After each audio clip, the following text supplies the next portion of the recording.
My name's Earl, and I'm an alcoholic. Hi, everybody.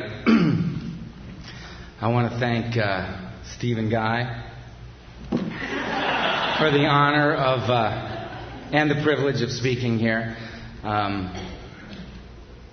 It's a delight.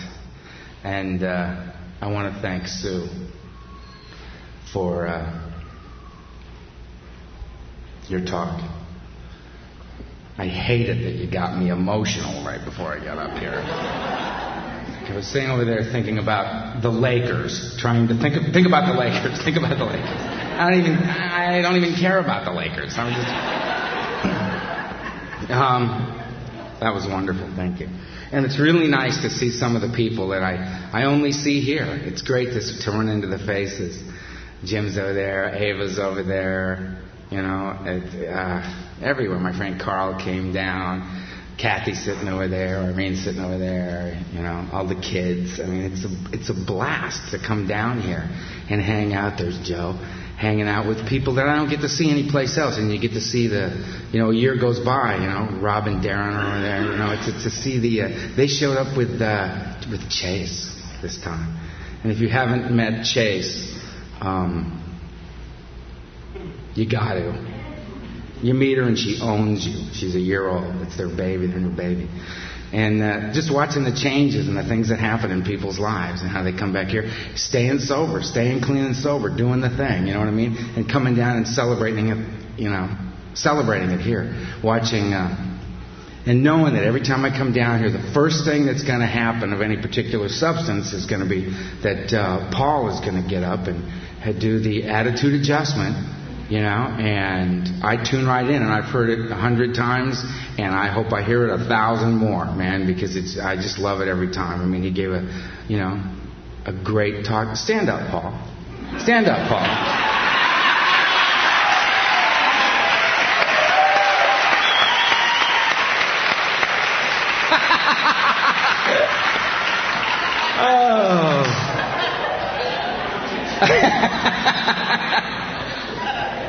Seriously, Paul's one of my heroes. I didn't come in here. I didn't have any heroes when I got here. I didn't have any heroes. I didn't have any, when you have a hero exemplifies something that you want in your life. You know what I mean? It's a manifestation of your hopes, your dreams, your goals, your aspirations as a human being, something you want to strive to be. I didn't have any of that when I got here. None of that. And now I've got people like Paul in my life that I can look to and think, that's an example that I want to follow. So, they have a note here for me. Okay. I started drinking when I was 12 years old. I want to get sober so fast. I started drinking when I was 12 years old, and the reason I started drinking is somebody said, "Would you like a drink?" And I said, "Well, yeah." Actually, they asked me if I wanted to smoke a joint. They said, "You want to smoke a joint?" I said, "Yeah." And I had absolutely no idea what they were talking about. I didn't know what it meant.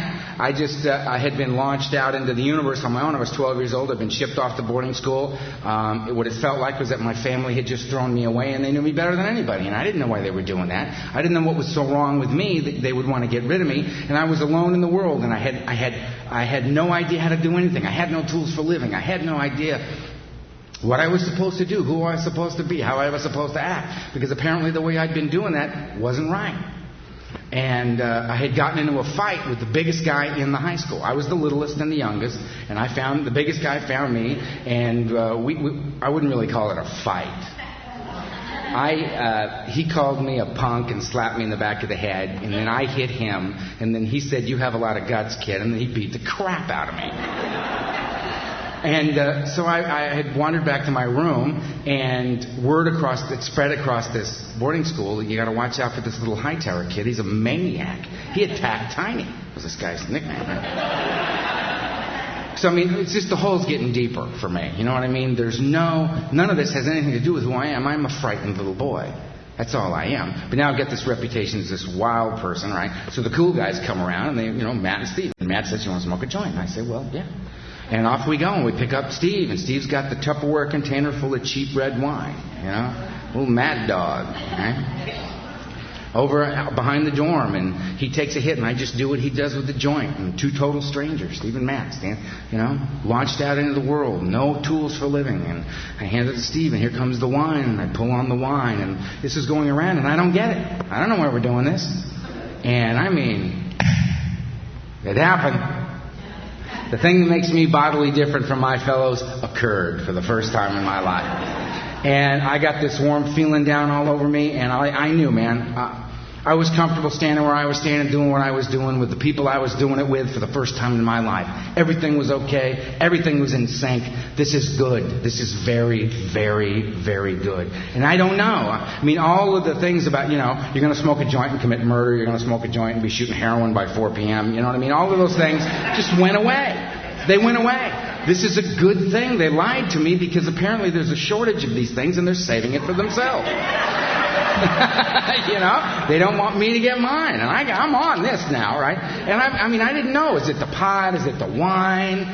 Is it the fact that I'm standing here with my two very best friends, Matt and Steve? I was bonding, I loved them.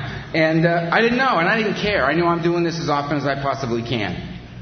There's no downside to this. It's just this wonderful feeling of ease and contentment that I had never known. I was restless and irritable and discontented long before that. And I did, and I drank and I used on a daily basis, no matter what, for the next 16 years, at the expense of absolutely everything in my life. Everything. 13 was pills, any kind of pills. And they said, a guy came to me at a party. He said, would you like a couple of these? And I said, well, yeah, I would. And he gave them to me, and 20 minutes later I was laying on the floor, and I was very, very happy then. And all I wanted to know was, what do you call those? That's all I wanted to know. And I remembered for a long time what you call those. It was just 2-all, second all Placidil. I got strung out like a wild man on all that. Then came, 14 with psychedelics. Girl said, would you like to drop some acid? And I said, well, yeah. Having no idea what that meant either. And she took out a lipstick tube and she spun the lipstick up. And on the end of the tube was this little tiny pill. It was a very tiny pill. I'm used to the horse caps, you know what I mean? And so I just took it and I popped it in my mouth and swallowed it. And she said, did you take that whole thing?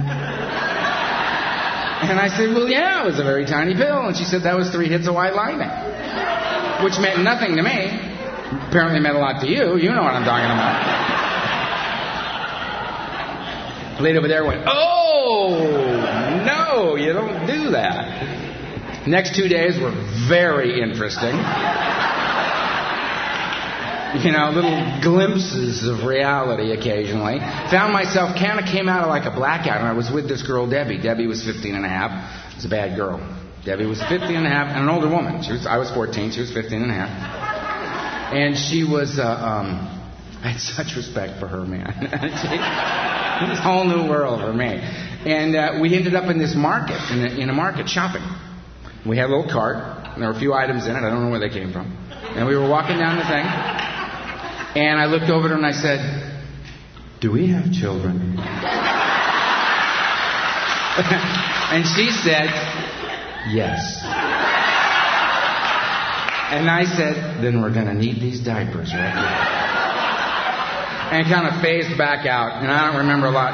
But I'll tell you what, early in my sobriety, going into a supermarket took a real commitment on my part.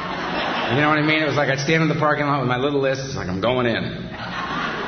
They spooked me still. The lights in them, the rows with everything perfect, I can never go in at Gelson's, which is like a real high-end supermarket, and you go and you take a can off the shelf, and a little guy runs in and puts another one right back. So it's all, everything is just really perfect in there. We've all seen the abandoned shopping cart in the market. I understand that guy. It's just too many decisions. I'll come back and do this another time, man. It's like, forget it. I know. So anyway, 15 was, she started shooting drugs simply because I was at a party and this woman said, would you like me to stick this in your body? And I said, well, yeah, I would. And she did, and I just did one of those headers, you know what I mean? Just that, It was a good shot. And all I remember thinking on the way down was, oh, yeah, man, that's going to work. Yeah, we're going to write that one down because we need to keep that. So, I mean, and I'm talking about drugs, and I identify as an alcoholic, and I apologize to any pure alcoholics. I don't do this to offend you. I'm just telling you my story, and I must tell you that the reason I say that is because there was only one thing that was on the table every single day for me. I was a child of the 60s. The drugs were our way of differentiating and breaking away from our parents. Our parents were the alcoholics, and we were not going to drink ourselves to death. We were going to kill ourselves in a whole new way. This was clearly our goal. But the facts remain the same. When I look back at my life as a result of inventory work, I see that I was not a specialist. My drug of choice was, what do you got? Because if I can get enough of what you got in my body, it's all anti-Earl medication. It'll kill the fear, and I can be in the world. Doesn't matter what it is. I mean, I prefer to go down. Heroin, opiates, barbiturates, alcohol. This is the way for me. Heart and lungs working. Nothing else going on. That's the place I like. I like that. But if I go to Connect and none of these things are available, but we have cocaine, let's go. Right? We're not going down? Fine, then we'll go up. I don't hesitate. Because it's not about a particular direction. It's about getting out of right here, right now. Because right here and right now is my life. Right here and right now is my absolute terror-filled state of being. Here is my self-centered, fearful place. And that's, the only thing that was on the table every day. It was heroin one day, it was cocaine the next, it was Quaaludes the next, it was this, it was that. It didn't matter. Whatever was available, there was enough of it, we'll do that. Only thing on the table every day was a bottle of booze. Alcohol was on the table every single day. And the reason for that, for me, is very simple. Drugs are unreliable. And alcohol is very, very reliable. Right? There's no quality control going on out there on the street.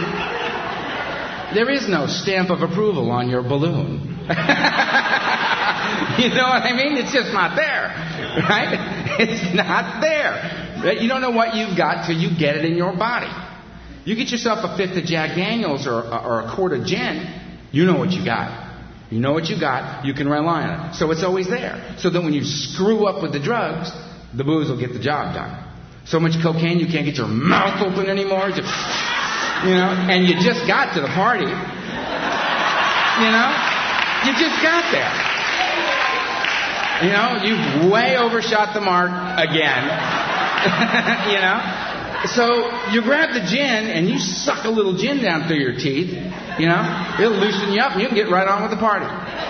Booze is reliable. Not enough heroin to get you to that cool, quiet, dark place. Don't worry about it. Jack Daniels will get you the rest of the way. He'll get you there. He'll get you there. Acid a little too spooky. Don't worry about it. Jack will ease you back into the comfort zone. Just start sucking on that bottle, man. You'll be all right. And in the end, for me, it was booze. That's what it was for me, because I knew I needed a reliable substance because I was dying. And I needed it, and alcohol provided that for me. I used 3-4 grams of cocaine a day to keep me on my feet so that I could keep drinking. And when I get so sick I couldn't drink anymore, I'd eat about 150 milligrams of Valium just to keep me from seizing up, just to get me smoothed out enough to where I could go back to drinking. It was never, ever, ever, ever for me about getting sober. Ever. It's not on the list. Things to do. Eventually we're going to have to get sober. No, I'm not. No, I'm not. Okay, how bad it gets. So 15 was needles, 16 was mental institutions. I dropped out of high school, went to my first nut house. 3 months of observation, a year of rehabilitation. And all I did was sit around and, take 3 cups of pills a day, get my shot for acting out. My treatment plan was find a new way to act out every day so that you can get the shot. That was all I was interested in, and I didn't care. And you're just shuffling around in the hospital for weeks on end. And finally I decided to escape, and they had those lit up exit signs, with green ones. And that said it for me. That summed up the whole thing for me. Their exit. That's all I want to do. So I was sitting in lunch one day with Kilday. Kilday was the woman I had lunch with in the nut house every day because Kilday was insane and very entertaining. All you had to do was just sit down with her and say, Kilday, how you doing? And man, Kilday would spin. Every day was like dinner and a show. You just eat your little meal with your plastic spoon and you watch Kilday just flip. So I used Kilday as my diversion, and I got Kilday. I spun Kilday off in that direction. I was going to escape. I was heading for the door, and I was in my seat, like, ready, go!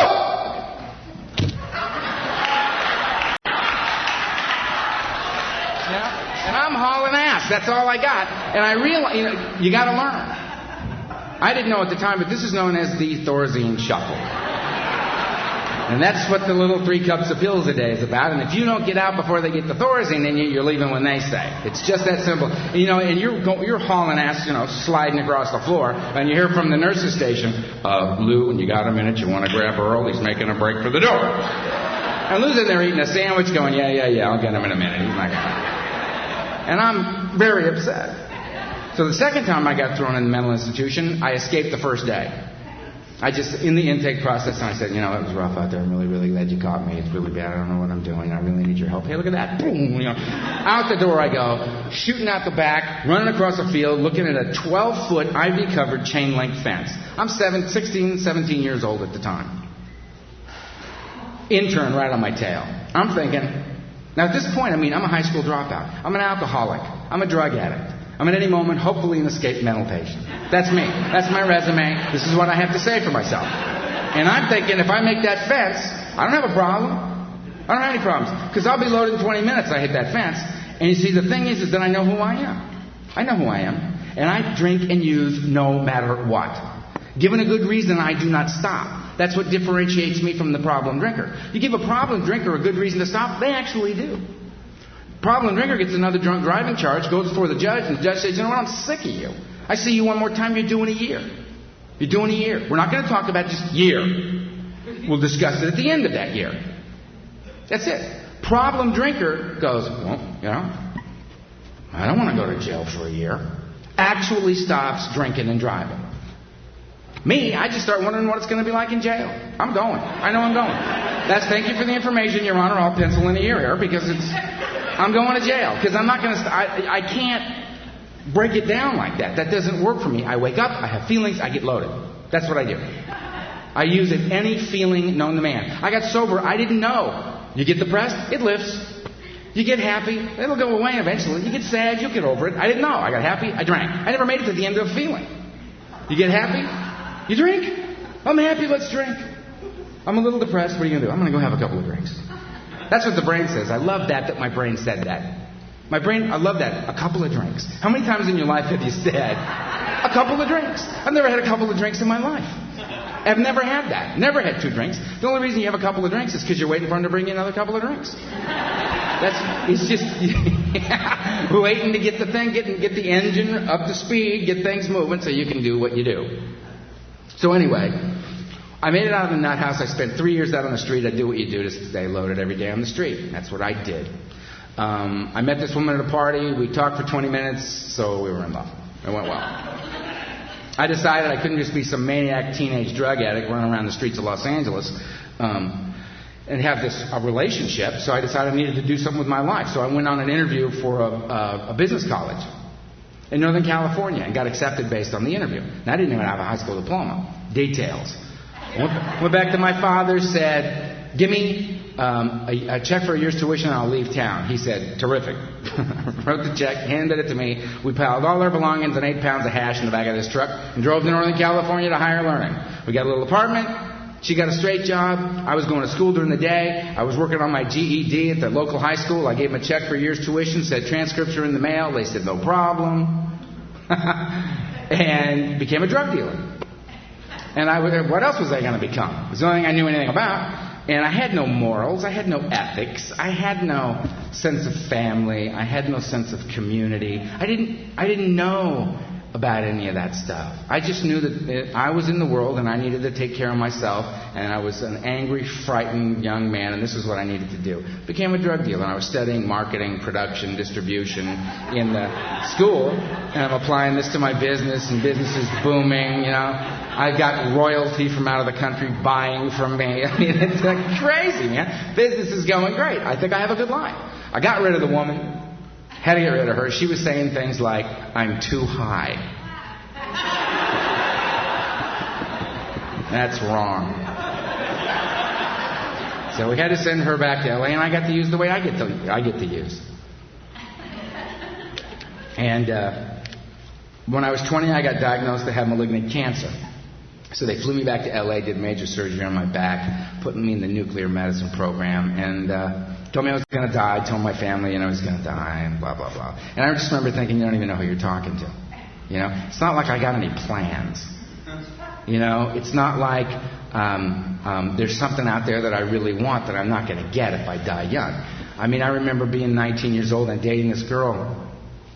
And I walked into her house one day, and I was walking back to the house up to her room. And she was sitting in her room talking to her mother, and the door was open, and I could hear the conversation. And her mother said to her, I don't want you getting too involved with Earl. He's not going to be with us much longer. I was 19 years old. And I remember thinking, good advice. That's good advice. I wasn't handling things well. Anyway, they put me in the nuclear medicine thing. I hated that, so I just quit. And I beat the cancer thing. I beat it. I went back up to school. I was in school now. I'm a junior in college. I've got an early acceptance to go to USC Law School. I'm editor-in-chief of my college newspaper. I'm looking good out here. I'm dying inside already, and I'm 21 years old at this point. My mother calls me and says, we'll go anywhere you want to go as a family. We got to put this family back together. I'm the mother. My job. You, your father, your sister, and I, we're getting together. We're going wherever you want for your birthday. We're going to sort this thing out. I said, fine.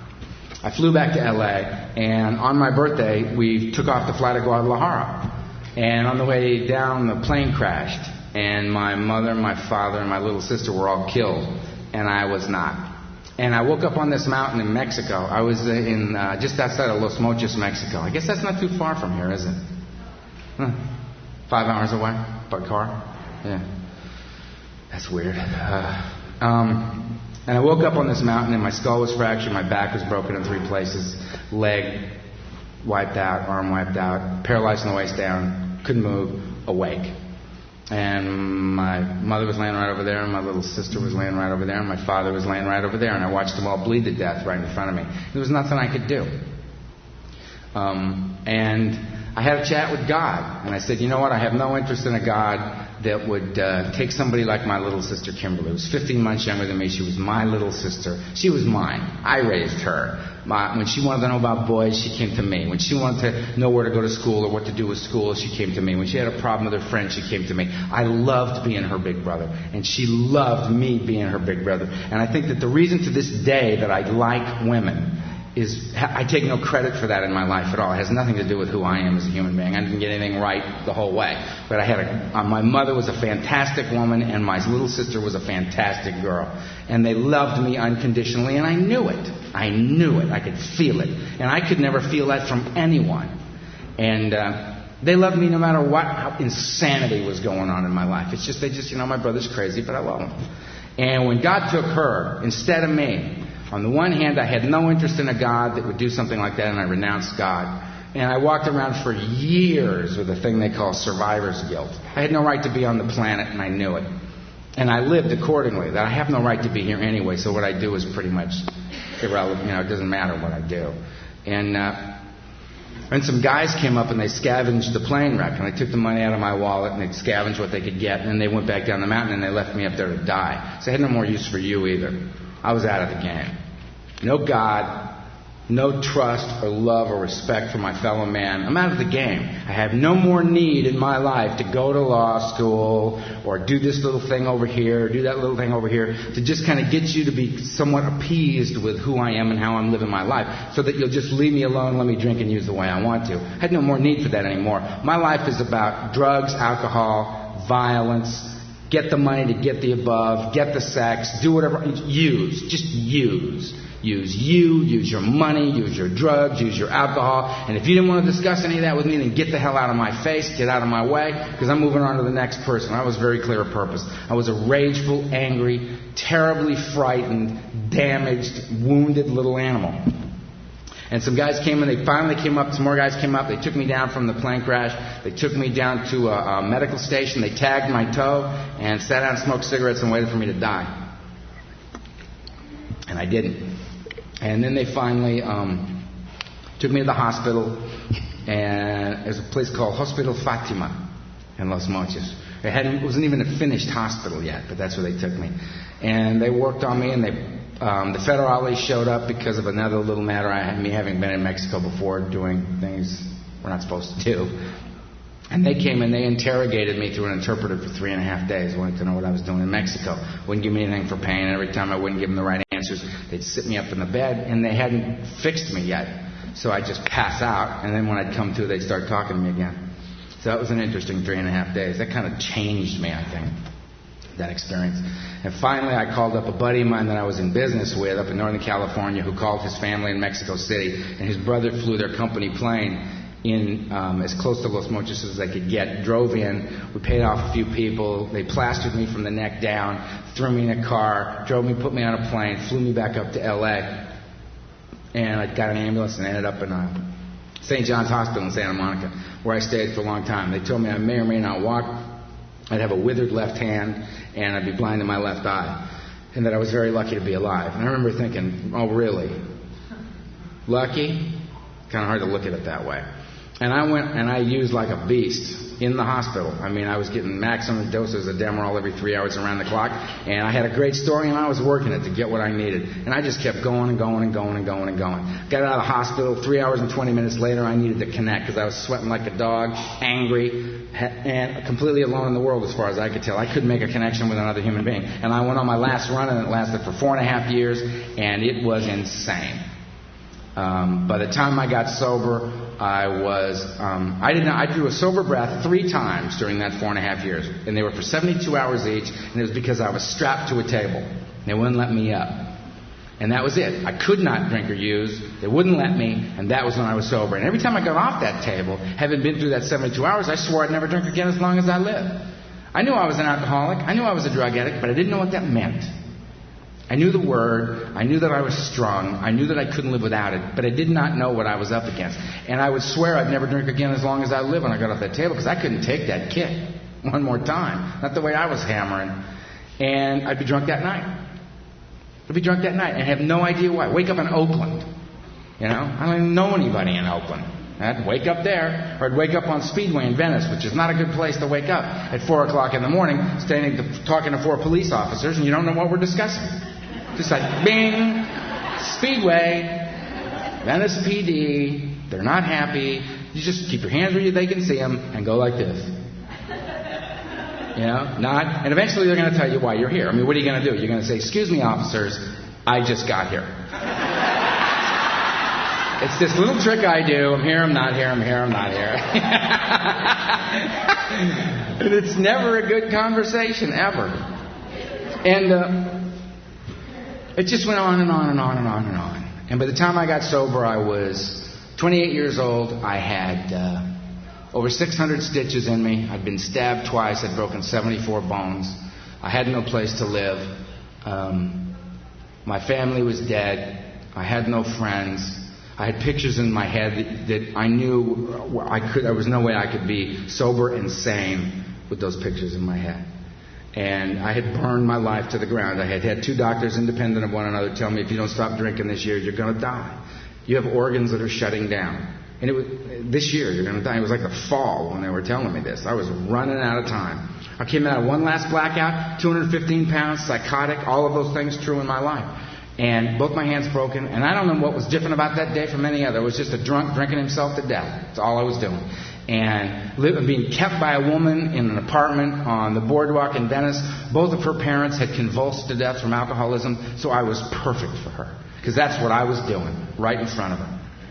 And I threw up my hands and I said, help. I can't live, I can't die, there's nothing left. Just take me. And they took me by ambulance, they pumped my stomach one more time, and then they took me to another place and they kept me for 5 more days. They said, get him out of here, he's dying. And they took me to another hospital and they kept me for another 12 days of detox, 30 days of rehab on a free bed. And I came out of there knowing to drink was to die, and if I didn't want to die, I better go to Alcoholics Anonymous. That was it. I didn't know why I was mad at my father. I didn't know I had survivor's guilt. I didn't have any understanding of the child within. I knew that I was an alcoholic. And if I didn't want to die, I better go to Alcoholics Anonymous. That's it. And the beautiful way is I came here destroyed. I came to you destroyed. I had nowhere else to go, nobody to talk to, no good ideas, no stone left unturned, nothing else to try. It was over. I was completely emotionally and spiritually annihilated. And physically, I wasn't doing so good. And I came in and I went to a meeting on a Friday night in the basement of a church, an 8:30 meeting, and I sat in the back with my arms folded, with my best tough guy look on my face. Don't come near me, man. Mad dogging everybody. You know, you look at me, he was like, yeah? Back off. And the fact of the matter was, stay away from me. Not because you might get hurt, but because I might get hurt. I'm terrified. I'm the one, if I tell you the things I've done, you're not going to let me stay here. No sane people would. If you knew what I was capable of, you would ask me to leave. You would tell me to leave. So I sat in the back knowing I could never tell you who I was, but knowing I had no place else left to go. So I shouldn't talk to you. I should just be here. When you asked me if I was an alcoholic, I'd say yes. And apparently that's all I needed to say to stay here. So that was my deal. And I sat in the back, and the guys with time knew me. They saw me and they said, there's coffee over there, bro. Get yourself a cup of coffee. Have a seat. Glad you're here. And they left me alone. They didn't come up on me because they had been me before. I was a frightened little animal sitting back there. But every meeting's got the newcomer who doesn't see the signals you're throwing. They just see new guy, you know. So here come a guy with 9 months. His name was Vegas. Vegas N. And Vegas came up and said, hi, I'm an alcoholic. And I said, so what? Me too, man. It ain't exactly the highlight of my life. I don't know what you're so thrilled about. Get away from me. And he looked at me and he said, keep coming back. You know, and a couple other guys were watching him and they went, hey, that was good. You see that? He told them to keep coming back, man. It's good. Way to go, Vegas, right? And I'm sitting there thinking, oh, great. You know, there's like a code in here. You know, and everybody seems to understand this keep coming back thing. And I don't, so one more time, I'm the loser in the room. If you're new, and people come up to you and they say things like, keep coming back. Just, hey, one day at a time. My personal favorite, you know, just turn it over, all right? If they say that stuff to you, have more courage than I did and step up to the plate and say, excuse me. I don't understand the deep spiritual significance of turn it over. Would you mind expanding on that for me a little bit? If they're honest, about 70% of them from my neck of the woods would say, you know what? I don't know what it means either. Yeah? I came in, they said it to me, you're coming in, I'm saying it to you, I don't know. There's a guy over there that reads the big book, let's ask him, maybe he knows. Just my opinion. So I sat in the back, and this old-timer got up, 65-year-old guy, Skid Row bum, wino, ex-boxer. None of those things. I noticed it immediately, because I'm very good at this, noticing the differences. Because if I could find the difference between you and me, I don't have to listen to you. And I don't want to listen to anybody.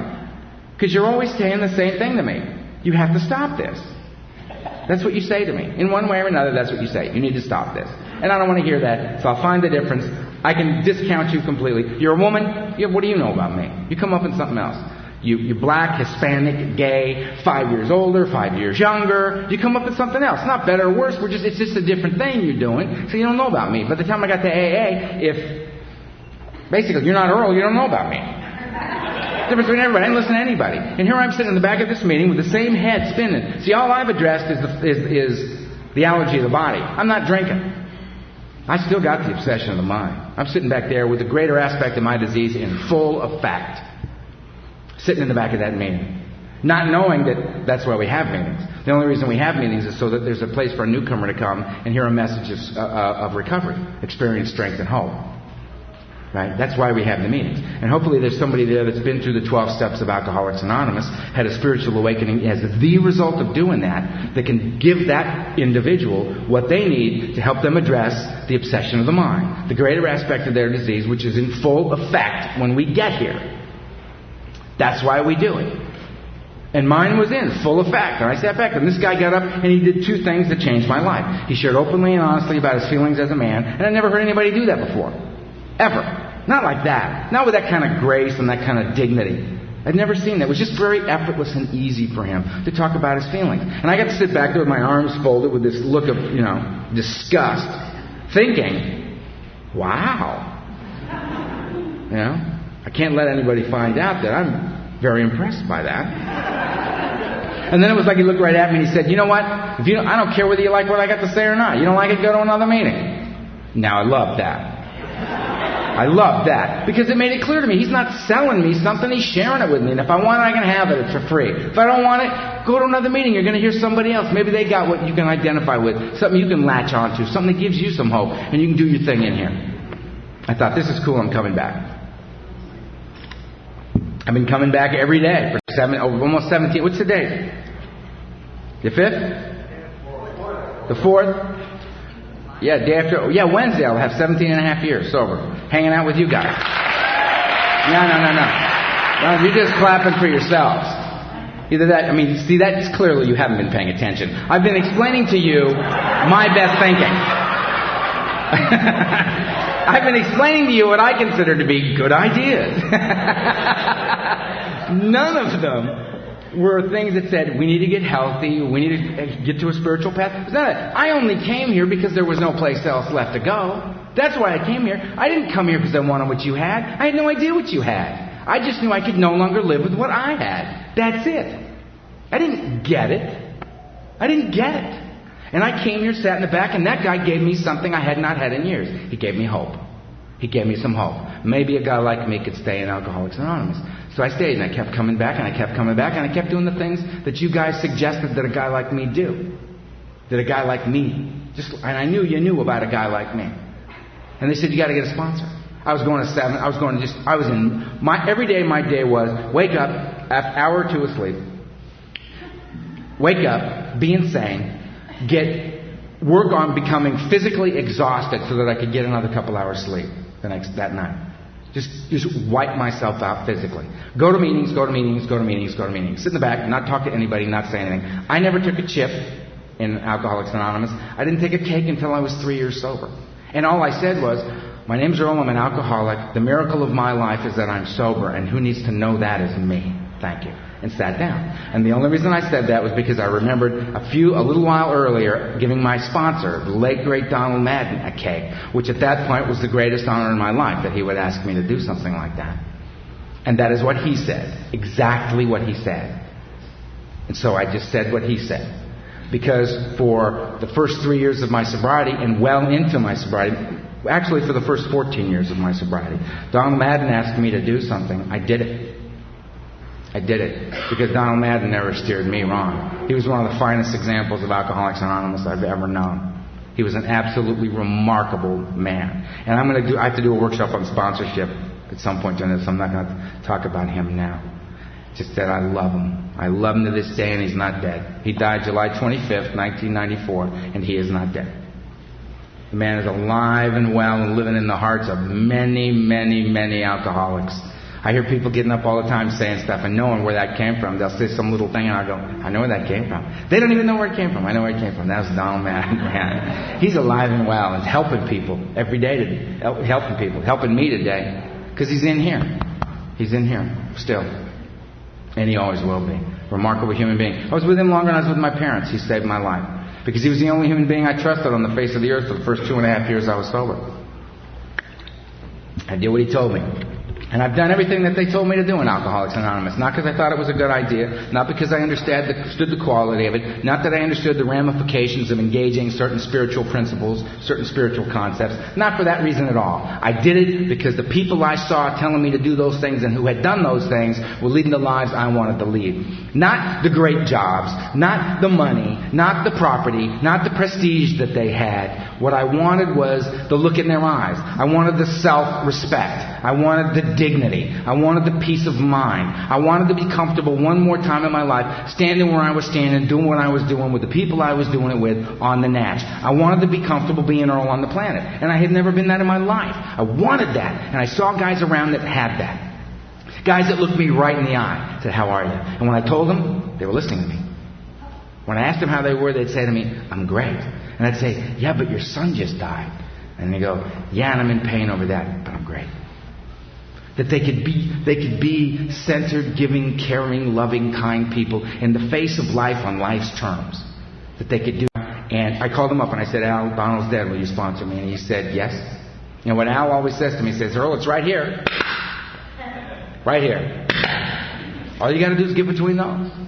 So all you got to do is get between those. Because right here and right now, this is where your life is. This is where God is. This is where your dignity as a man is. This is where your respect for yourself and respect for other people is. This is where the love is. This is where the love is. And that's what you're after. The loving and being loved. Being stable enough, centered enough, balanced enough to give love. And to get it back and accept it back. It's right here. There is no other place. There's no place else to be. There's nothing else real happening except right in there. There's nothing else. You all right now? Yeah? You got enough to eat? You got enough food? You got enough money? You got love? You got hope? You got some hope right now? Well, we're all right, huh? We're all right. How about now? All right? We're all right. We're all right, man. That's where the buzz is, too. I mean, it's all about the buzz, isn't it? I didn't stop being about the buzz for me because I got sober. It didn't. I was a pig out there, and I'm a pig in here. I'm a pig in here. There are several levels of buzz in here, Earl. You can go to meetings and not drink or use no matter what, and that's it. And there's a little buzz there. There's a little buzz there. Or you could come in, you can go to a lot of meetings, you can get a sponsor, you can take direction from that sponsor, you can get commitments at meetings, you can be of service on a daily basis to other people. You can work all three sides of the triangle. The unity, the recovery, and the service. That's mind, body, and spirit brought together as a whole human being. And therein lies the balance I've sought my whole life and never had drunk or sober. Till I found that. And the unity and the unity, recovery, and service, same thing. Unity is the body, you bring it here. You bring it here. To the meetings. I can't get sober, but we can. First step says we admitted we were powerless. We do that together. I isolate. It's not good. We do it, right? I have to be with my people. I have to look you in the eye. I have to come back to sober vacations a year later and see the people that I haven't seen in a year and look in their eyes and go, wow, you did some work this year, huh? You did some work. And I can see it. I can't see it in me because I'm in here being me every day. I don't see the process and the change. I can see it in you. Recoveries of the mind. I got to work the steps. Deal with the greater aspect of my disease. Do you know that the recoveries, relieving me of the obsession of drink and use, relieving me of that, rid of it. That's why I work the steps. That's what they're there for, to deal with the obsession of the mind. Step one is what's the problem? Lack of power is my dilemma. If lack of power is my problem, what's my solution? Step two, power greater than myself. Going to restore me to sanity. Relieve me of the obsession of drink. That's great. What should I do? You better make a decision to do something about it. Get down on my knees, say that third step prayer. Get back up and immediately embark upon a plan of rigorous action. It's going to make that happen in my life. Because all I've done is believe that it could happen. Now I got to go get it. How do I get it? I get it by dealing with me, God, and you. Me, God, and you. In that order. 4 and 5 is me. Swallow large chunks of truth about myself, doing a 4-column inventory on resentment, fear, and sex. 6 and 7, hook it back up with God. Ask God to remove the defects of character because I'll remove the wrong stuff.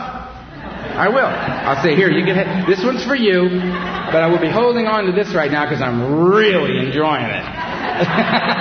Next week we'll talk. Maybe we'll do a swap. I don't know. I'll do the wrong thing. So let God do that. 8 and 9, I'll hook it back up with you. I clean it up. My side of the street. I don't care about what's going on your side of the street because it's not my business. I'm very, very sorry. Here's your money. Get back in the house. That's what I do. 10, 11, and 12 keep me in the game. Same things, me, God, and you. 10, me. I continue to take personal inventory, and when I'm wrong, I promptly admit it, so I don't develop resentments, fester, and die. 11, I seek God. I seek God through prayer and meditation. I pray for knowledge of His will for me and the power to carry that out. That's what I pray for. That's it. No more deals. I don't cut deals anymore. Sell myself short every time. And I meditate to quiet the mind, so that when the answers come, I can hear them. So I do that. My current sponsor is big on that. He was the one that directed me to get deeper into that aspect of my program. So I have. 12 is the third side of the triangle. Unity is the body. I bring it here. Recoveries of the mind. I work the steps. Having had a spiritual awakening as a result of that, the third side of the triangle, service. I can be of service. I can address my relationships with other people coming from a place of how can I help. Not because I'm a good guy, but because I want to stay sober. My purpose in life is clear to me. I didn't have one when I got here, and I got one now. My job in life is to carry the message and practice these principles, to be of service to the alcoholic in need inside and outside of these rooms. And that's what I do. And then to go out into that world anonymously and to take that attitude and those spiritual principles and that moral ethic and take that out into that world and do exactly the same thing. This ain't a club. It's about being in the world. It's about being able to be in the world. Comfortable as Earl. And I got to work with new guys. I sponsor a lot of guys. And people always say, how can you sponsor so many guys? How many guys do you sponsor, Earl? I said, I don't know. What do you think? I don't know, 30, 40, 50, I don't know. So how can you keep track of all those? I said, I don't have to keep track of them. It's not my job to keep track of them. It's their job to call me. I'm their sponsor. And they call me. They call me. How you doing? I said, good, I'm great. How are you? And they'd say, well, what should I do? I said, I don't know. What are you doing? What do you want to do? Well, I'm having a problem. Really? How do you feel about it? Do you want to hear the facts about it? No. None of us ever got drunk over the facts. Get drunk over the feelings. How do you feel? I'm frightened. Ah, now we're talking. Let's get into that, man. Let's work on that. Let's see what's going on there. How do you deal with that kind of fear? What are you going to do with that kind of fear? How do you get out of yourself? How do you, what are the things that get you through the low points in life on life's terms without creating any wreckage? Because the shit's going to hit the fan sooner or later. I don't care how well you orchestrate your life. Something's going to happen. Somebody you love is going to get sick. Somebody you love is going to die. Somebody you love is going to tell you they don't love you anymore. You're going to get sick. Somebody's going to take your job away. All that money you got, going to be gone suddenly. What are you going to do? Drink? No? Going to deal with it. Deal with it. Accept the fact. Get the big picture. Understand that you're living in a state of grace. I mean, we're all going to be dead soon, right? That's the way I figured. We're all going to be dead soon. I'm going to have this moment. I'm going to live right now, and I'm going to have a good time. I've been broke sober. I've had a lot of money sober. I've been in love. I've had relationships end. I've had people that I love dearly die. I've had guys that I've worked with, giving them everything I got, and look at me and say, I don't think so. Go out and drink and die. I've had people that I love murdered, all this stuff. It hasn't occurred to me to drink through any of it. And the reason it hasn't occurred to me to drink is I've done the 12 steps and I've been restored to sanity. I've been relieved of the obsession to drink and use. Because Alcoholics Anonymous works. Because this stuff works. It really, really works. And I got to remember when I work with these new guys, I got to remember that they're new guys. I've been here 17 years. Right? I'll go sit in a meeting and I'll listen to somebody like Al talk, or I'll listen to somebody like Paul talk, or I'll listen to some of these other guys, icons in AA, these guys that have just been carrying the message for so long and have got this thing on such a level. They've either gotten it so simple or they've gotten it so surreal that it's amazing. And I listen to these guys and I'll go get little Eddie. And Eddie's got 90 days. And I hear Al's talking. And I'm taking Eddie. And I go and I get Eddie. And we go to the meeting. And Eddie, we're going to go hear Al. Great. So we go into the meeting. And we sit down. And Al gets up to speak. Al is kicking ass, man. Al is on. Al's throwing the pearls out there, man, left and right. And I'm sitting there thinking, isn't this amazing? 17 years I get to hear this and understand this. And here's little Eddie with 90 days, man, being exposed to exactly the same thing. I feel so honored to be a link in the chain that brings this amazing information to little Eddie. At 90 days, he's getting the same thing I got at 17 years. It's amazing. Well, what I forget is Eddie's having a fundamentally different meeting than I am. We're not having the same meeting. We're not listening to the same speaker. And I got to remember what I was like when I had 90 days going to Ohio Street on a Saturday night, trying to get to a meeting. And pulling up in the parking lot at the meeting. Okay, we found the meeting. Good. Park the car. Going. They put the keys on the seat. Put the key on the seat. Where are you going to put the key? There's a guy with a red coat. We'll go by the guy with the red coat. We'll sit with the guy with the red coat. Put the key in the key. Good. Walking around. Good. Walk around. It's going to start any minute. Don't worry. Just keep walking. Just keep moving. Here comes the guy. How you doing? I'm fine. How you doing? I'm fine. How you doing? I'm fine. They're ringing the bell. Good. Go sit in the seat. Yeah, how are you? Good. Fine. Love the coat. Fine. Good. Here comes the guy. He's talking. He's down. I kind of missed all that, but that's all right because I know there's more guys coming. Here comes another guy. Chetrified. They got a book. Okay, they really saw something. I'm missing things. 12 things. They have 12 things in AA. Remember, there's 12 things. Always remember the 12 things. There's 12 things. There seem to be a lot of important things. And then an A, a B, a C. 12 things, A, B, C. 12 things, A, B, C. He's down. I missed a lot of that, but I got a lot of the other stuff. I got it. It's good. Whoa. It's good. He's down. Here's another guy. He drank. Good. He drank. Yeah, I did that. That's very, very good. He's down. I didn't get a lot, but that was good. I like that guy. He's down. They're passing a basket. What the hell? Basket. There's money in the basket. Don't take the money. Let the money go by. Let the money go by. Good. Ringing a bell. Break. We're going somewhere. We're going outside. Smoke. I smoke. Good. We'll smoke. I'm fine. There's a bell. We're going in. Find the seat. Where's the guy with the red coat? Red coat. Where's the guy with the red coat? Get the guy. Good. Sit. They're reading. The guy's not. He's reading. 12 things. I don't think these are the same 12 things. Okay, there's 24 things in Alcoholics Anonymous. ABC. 24 ABC. I got it. He's down. I didn't get a lot of that. That's fine. This guy's up. He's an alcoholic. Oh, that's good.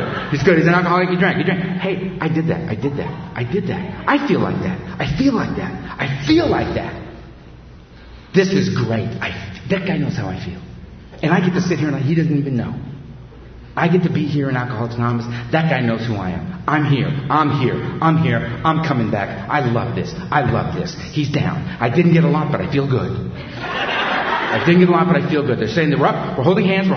Prayer. I know this prayer. We'll say the prayer. And I would lead the meeting. And I'm spent. I am so emotionally exhausted. And the guy would say, how'd you like the meeting? I'll say, it's a great meeting. That was great. And I would lead the meeting hall.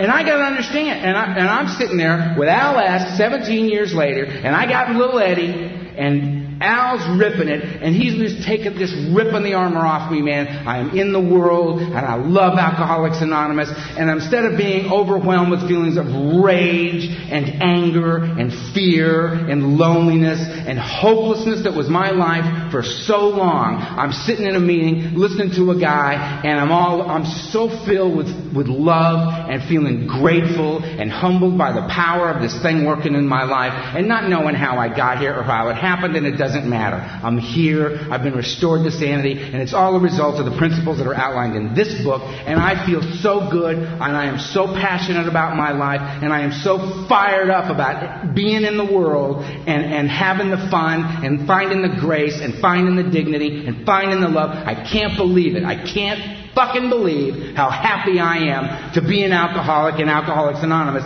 And I look down at little Eddie, and I'm thinking, bro, are you with me? What'd you think of that? And he looks at me and goes, it was great.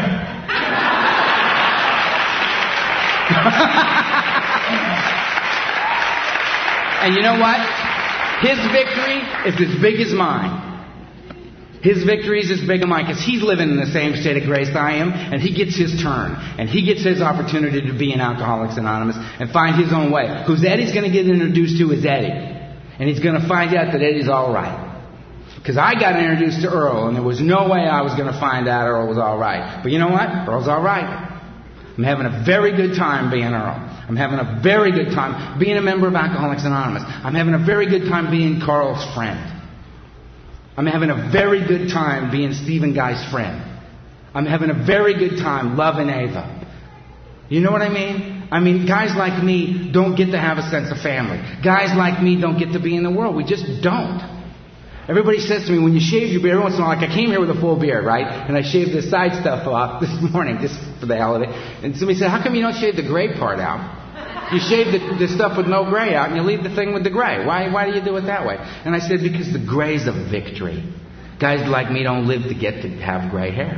And I got some gray hair.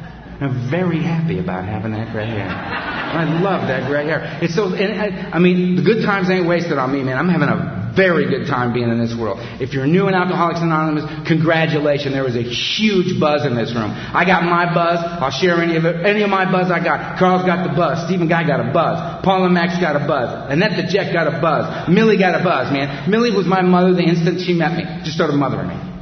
Right? Somehow she knew there was a little kid in here running around, and she just kind of went, you, come here. Right? And you know what was really wonderful about that? I didn't hesitate to let her. She's clearly a mom. I'm going with Millie. I'm going in. Because I love Millie.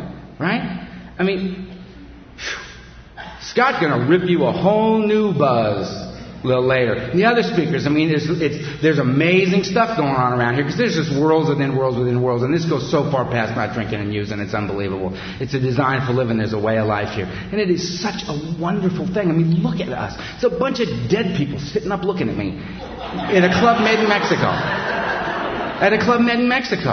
And we're having fun. These people, we don't drink. These people in here say, you know what, these people have a lot of fun, man. We have a lot of fun. And we don't break a lot of shit while we're doing it. That's enough out of me. I love you to death. Thanks a lot.